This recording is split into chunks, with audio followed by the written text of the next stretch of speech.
The early 1900s were a time of growing unrest in India. The British tightened their grip over the nation through unfair laws like the Rowlatt Act, which allowed them to jail Indians without trial. The 1919 Jallianwala Bagh massacre was a turning point. Thousands of unarmed Indians were gunned down, leaving behind a deep wound in the national consciousness. While Mahatma Gandhi led the non-violent movement, another group of patriots believed that only armed resistance could drive the British out. Bengal, in particular, became a hotbed of revolution. One of the most prominent examples being the 1908 Alipur bomb case, where Aurobindo Ghosh and his followers attempted to assassinate a British judge outside a sessions court in Calcutta. But there was one man who wanted to strike at the heart of British power: Masterda Surya Sen. Surya Sen was not just a revolutionary. He was a school teacher, a thinker, and a brilliant strategist. He was deeply inspired by Bal Gangadhar Tilak and the Swadeshi movement, believing that true independence could only come through armed rebellion. He joined Anushilan Samiti, a secret revolutionary group, and later became the leader of the Indian Republican Army (IRA) in Chittagong.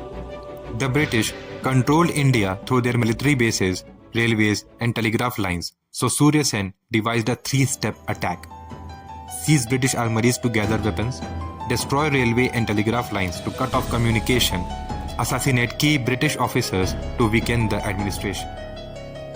April 18, 1930, the night of the raid. With just 64 young revolutionaries, Surya Sen launched an all-out attack on British installations in Chittagong.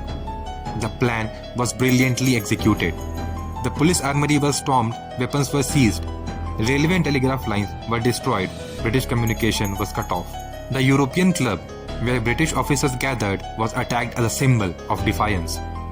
The revolutionary flag was raised, and for the first time an Indian town was under rebel control.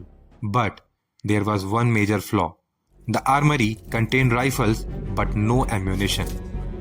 Without any bullets, they couldn't hold their ground for long. Realizing they were outgunned, Surya Sen and his team retreated to the nearby Jalalabad hills. For 3 years, Surya Sen and his followers evaded the British using guerrilla tactics to survive. Pritilata Waddedar, a fearless woman revolutionary, led an attack on the European Club, choosing suicide over capture. The British were furious. They launched a massive manhunt for Surya Sen. After years of hiding, Surya Sen was betrayed by a relative and close associate for money. He was captured, tortured for days, and then executed in one of the most brutal ways imaginable. His teeth were broken, bones crushed, yet he never revealed any names of his comrades. The Chittagong Armory Raid failed, but it inspired many revolutionaries. Some of Surya Sen's followers later joined Netaji Subhash Chandra Bose's INA to fight the British. Bengal remained a center of resistance, playing a crucial role in India's independence in 1947. Why don't we talk about Masterda Surya Sen as much as Bhagat Singh or Subhash Chandra Bose?